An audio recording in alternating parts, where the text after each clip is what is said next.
So over the past year, I've helped my church grow their YouTube channel to 7,800 subscribers, and we just hit over 1 million views.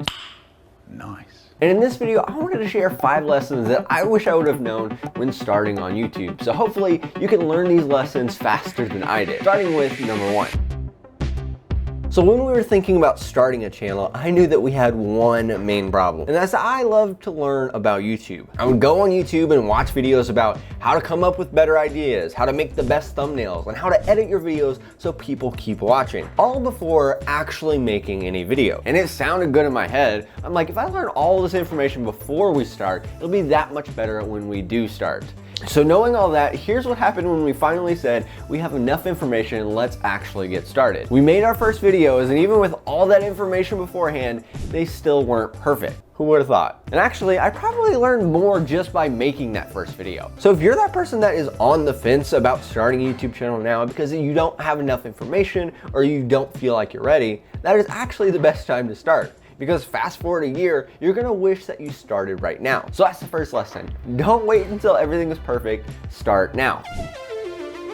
All right, so our next big problem was around our titles and thumbnails. Now for context, here's how things were working when we started. So since we're a church, our pastor would preach a message on Sunday, and he had spent hours preparing this talk, so we wanted to take the same content and then make it into a YouTube video. He would sit down in the studio and record the YouTube version. And then once we had that, we would try to come up with an interesting title and thumbnail for it. And turns out that was kind of hard. Now, looking back, some of the thumbnails that I made were questionable at best, and I was definitely on the struggle bus. I mean, why did I use 3 of the same faces in these thumbnails? I don't know. But it was so hard because you had to make a title and thumbnail that, one, actually described the video, but also be clickable. So I knew if we wanted to compete with other things on your homepage, we needed to make a change. So what we did is we started with a title and thumbnail. And actually, that's what a lot of the biggest YouTubers do, because if no one clicks on your video, it doesn't actually matter how good it is.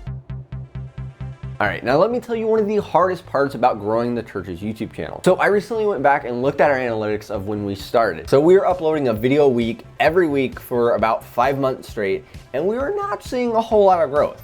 I mean, we were struggling to hit 100 views on our videos, and we would get a new subscriber like every couple of days. We were putting the work in, continually getting better, but it still wasn't paying off. Now, what a lot of people would have done here is give up. It's kind of like when you're starting to go to the gym. Here's how it typically works for a lot of people. They do their research online and figure out that they need to eat less and exercise more. So they go to the gym for 2 weeks total, see that it's not making a difference at all, and then quit. I have seen a lot of YouTubers do that. Like, they upload for top 6 months. Like, if they get to 6 months, that's really impressive, but they upload for 6 months and then see it's not taking off, so then they give up. But what I have seen that in a lot of ways, growth can be really slow at first, but then exponential. Like in month 6 and month 7, we grew so much more than in the previous 5 months combined. So instead of getting 100 views on our videos and a subscriber every couple of days, now we're averaging about 100,000 views per month and about 600 new subscribers. And that just shows that it does take time to grow. And this was with having a team of people working on it, having access to the equipment,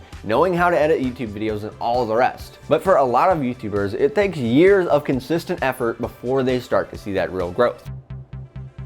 Now, speaking of consistency, this next lesson was basically a necessity if we wanted to continue to make a video per week. Because it takes so much time to actually make videos, you need to work smarter and not harder. And there were 3 different ways that we did that really helped us be consistent and get the most out of our time. So first was around ideas. Typically, how we would think of video ideas is we would sit down and be like, okay, what kind of videos do we want to make? And that was fine. But if you want to get the most out of the videos that you're making, what you can do is look at the popular channels in your niche, look at the videos that are actually working, and then take that concept and put your own twist on it. Now, the other way that we work smarter and not harder was by making a series. And I've seen a lot of bigger channels do this. They find a format of videos that performs really well, and then they make a bunch of variations of it. And the reason this works is because when you're making a new video, you already have an idea for the thumbnail, you know the structure of the video, so it's just executing it. Like for us, we did a series called Pastor Reacts to NF.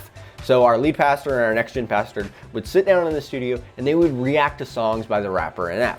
All the titles are basically the same, the thumbnails all look very similar, and the structure of the video is basically the same. All we have to do is swap out a song and then we get a couple thousand more views. And the last way you can work smarter and not harder is the ultimate hack if you want to get more done in less time. Actually, by doing this, Ali Abdallah was able to grow his own channel to 4 million subscribers, only working on it 10 hours per week. If you want to get the most out of your time, you need to be okay with not reinventing the wheel for every video. You want to have a system for each part of the video process. You have a checklist for when you're filming. You have a template for your script. You have a specific look for your thumbnail, or when you're editing your videos, you have presets that you use. When you create systems for these different pieces, you're able to get videos done a whole lot easier.